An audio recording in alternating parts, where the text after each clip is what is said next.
आज हम एक ऐसे ऑब्जेक्शन के बारे में बात करने वाले हैं जो ऑब्जेक्शन लगभग हर डिस्ट्रीब्यूटर को सुनने को मिलता है। और ऑब्जेक्शन क्या है कि पैसे तुम लगा दो, मैं कमा करके दे दूंगा। अक्सर जब एक डिस्ट्रीब्यूटर अपने प्रोस्पेक्ट को प्लान दिखाता है और प्लान दिखाने के बाद उसके सेल्स की क्लोजिंग करता है तो प्रोस्पेक्ट क्या बोलता है, यार पैसे तुम लगा दो, मैं कमा करके दे दूंगा। ऐसा प्रोस्पेक्ट क्यों बोलता है, इसके पीछे की साइकोलॉजी क्या है और इसका सॉल्यूशन क्या है, इस वीडियो में हम बात करने वाले हैं। तो सबसे पहले बात करते हैं कि प्रोस्पेक्ट यह क्यों बोलता है कि पैसे तुम लगा दो, मैं कमा करके दे दूंगा। इसके पीछे कुछ कारण है और सबसे पहला कारण है नो बिलीफ। उसको इस सिस्टम पर, आपकी कंपनी पर भरोसा नहीं है कि वह इस सिस्टम से पैसा कमा सकता है, वह इस कंपनी से इनकम जनरेट कर सकता है। इसीलिए वह आपसे बोलता है कि पैसे आप लगा दो, मैं कमा करके दे दूंगा, क्योंकि अगर मैं नहीं कमा पाया तो पैसा आपका डूबेगा, मेरा नहीं। और दूसरा कारण है निगेटिव एटीट्यूड। उसका जो नकारात्मक नज़रिया होता है, उस नकारात्मक नज़रिए के कारण यह बोलता है कि पैसे तुम लगा दो। उसको लगता है कि इस बिजनेस में जुड़ेंगे तो सामने वाले का फ़ायदा होगा। वो अपना फ़ायदा नहीं देखता है, वह आपका फ़ायदा देखता है कि यह मुझे जोड़ रहा है तो इसका फ़ायदा होगा। और तीसरा कारण है फियर, डर है उसको। सबसे पहला डर क्या है कि उसका पैसा डूब जाएगा। यार अगर मैं इसमें इन्वेस्ट कर दिया, इस बिजनेस में पैसा लगा दिया और अगर मैं यहाँ से पैसा नहीं कमा पाया तो मेरा पैसा डूब जाएगा। यानी उसको फियर ऑफ फेलियर का डर रहता है कि अगर मैं फेल हो गया तो मेरा पैसा डूब जाएगा। इसीलिए वो आपसे बोलता है कि पैसे तुम लगा दो, क्योंकि वो जानता है कि अगर मैं फेल हो जाऊंगा तो पैसे आपने लगाया है, मुझे आपको पैसे नहीं देने पड़ेंगे। और चौथा कारण है नॉट रियलाइज वैल्यू। आप इस बिजनेस का वैल्यू रियलाइज नहीं करा पाए। आप इस बिजनेस की क्या वैल्यू है, इस बिजनेस की क्या पोटेंशियल है, आप उसे एहसास नहीं करा पाए। आपने उसे रिक्वेस्ट किया होगा, भाई ज्वाइन कर लो, इससे तुम्हारा फ़ायदा होगा, तुम लखपति बन जाओगे, करोड़पति बन जाओगे। और आपके उस रिक्वेस्ट करने के चलते, आपके उस वैल्यू रियलाइज न कराने के चलते वह आपसे बोलता है कि भाई पैसे तुम लगा दो, मैं तुम्हें कमा करके दे दूंगा। तो इसीलिए किसी को भी रिक्वेस्ट ना करे, ज्वाइन करने के लिए किसी को भी फोर्स ना करे। या पांचवा कारण हो सकता है उसने किसी से सुना हुआ है कि इस तरह के बिजनेस में पैसा डूब जाता है, फंस जाता है। इस डर से वो अपना पूंजी नहीं लगाना चाहता है, वह आपका पूंजी लगवाना चाहता है, क्योंकि अगर फंसेगा तो आपका पैसा फंसेगा, मेरा नहीं। तो ये कुछ कारण है। इस कारण की वजह से जो प्रोस्पेक्ट है वो आपसे बोलता है कि पैसे आप लगा दो। अब बात करते हैं कि इसका सॉल्यूशन क्या है। जब प्रोस्पेक्ट आपसे बोले कि पैसे आप लगा दो, मैं कमा करके दे दूंगा, तो आपको अब क्या करना है?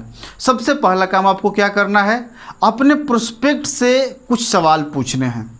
और सबसे पहला सवाल क्या पूछना है, क्या आपको यह बिजनेस अच्छे से समझ में आ गया? प्रोस्पेक्ट बोलेगा हाँ मेरे को बहुत अच्छे से समझ में आएगा। फिर उसके बाद पूछना है कि आपको इस बिजनेस में 3 सबसे अच्छी चीज़ क्या लगी? प्रोडक्ट अच्छा लगा, या सिस्टम अच्छा लगा, या बिजनेस प्लान अच्छा लगा। यानी 3 चीज़ों के बारे में पूछना है कि जो उनको सबसे अच्छा लगा। तो ज़रूर बताएंगे कि इस कंपनी का प्रोडक्ट अच्छा लगा, या ये बिजनेस प्लान अच्छा है, या ये कार फंड वाला सिस्टम अच्छा है। जो भी वो बोलते हैं उसको आप नोट कर लीजिए।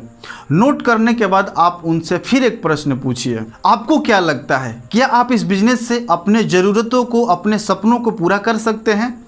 अगर वो हाँ बोलते हैं तो उनसे बोलिए कि इस बिजनेस में आने के बाद आप किन 20 लोगों को इस अपॉर्चुनिटी के बारे में बताना चाहेंगे। उनसे डायरी पर उन 20 व्यक्ति का नाम और नंबर नोट करवा लीजिए। और जिन भी व्यक्ति का वो नाम बताएंगे, आई होप कि वह उनके हॉट और ओम मार्केट से ही होंगे, जिन्हें वो इस बिजनेस अपॉर्चुनिटी के बारे में बताना चाहेंगे। अब आपके पास वो 20 नाम और नंबर आ गए हैं। अब आपको क्या करना है कि उनको अपने सीनियर से उनकी क्लोजिंग करवानी होगी कि अपने अपलाइन से पैसा क्यों नहीं लगवाया जाता है। अगर आपके कंपनी का कोई इवेंट हो रहा है, कोई प्रोग्राम हो रहा है, या कोई ट्रेनिंग हो रहा है, तो उसमें उनको लेकर के जाएं, एक अपलाइन को उनका जो सारी घटनाएं है उसको बता दें। और आपके जो सीनियर है सिर्फ इसी मुद्दे पर बात करेंगे कि अपलाइन से पैसा क्यों नहीं लगवाना चाहिए। जो भी व्यक्ति आज अपलाइन से पैसा लगवाया है वो इस बिजनेस में नहीं है। एग्जाम्पल के माध्यम से, उदाहरण के माध्यम से आप उन्हें बताइए कि जो भी व्यक्ति अपने अपलाइन से इस बिजनेस में पैसा लगवाया था, आज वो फेल हो गया, इस बिजनेस में वो कहीं नहीं है, इस बिजनेस को वो क्विट कर चुका है, छोड़ चुका है। तो क्या आप इस बिजनेस में फेल होना चाहते हैं या इस बिजनेस में कामयाब बनना चाहते हैं? तो क्या बोलेंगे, हम इस बिजनेस में कामयाब बनना चाहते हैं। तो अब आप उनको पैसे निकालने का तरीका बताइए कि किस तरह से आपने या आपके कोई टीम मेंबर ने, उनके पास पैसा नहीं था तो उन्होंने किस तरीके से पैसे का इंतजाम किया, आप उन्हें बताइए कि किस तरह से वो पैसा निकलवा सकते हैं और उनको पैसे लगवा करके आप ज्वाइनिंग करवाइए। अगर ज्वाइनिंग करते हैं तो ठीक है, अगर नहीं करते हैं तो आपके पास वो 20 नाम और नंबर आ चुके हैं। आप बारी बारी से उन लोगों को अप्रोच करिए और उनको अपने बिजनेस प्रेजेंटेशन में इनवाइट करके प्लान दिखाइए। अगर उसमें से 1 या 2 लोग भी अगर आपके साथ ज्वाइन हो जाए तो आपकी काम हो गई। तो मैं आशा करता हूं कि आप इसे फॉलो करेंगे और फॉलो करके आप अधिक से अधिक लोगों को ज्वाइन करवा पाएंगे। आप और कौन से ऑब्जेक्शन पे वीडियो देखना चाहते हैं हमें कमेंट बॉक्स में जरूर बताइएगा। वीडियो को लाइक और शेयर कर दीजिएगा और आपने अभी तक इस चैनल को सब्सक्राइब नहीं किया है तो सब्सक्राइब करके बेल का आइकन जरूर प्रेस कर लीजिएगा। वीडियो को पूरा देखने के लिए आपका बहुत बहुत धन्यवाद। आपका दिन शुभ हो।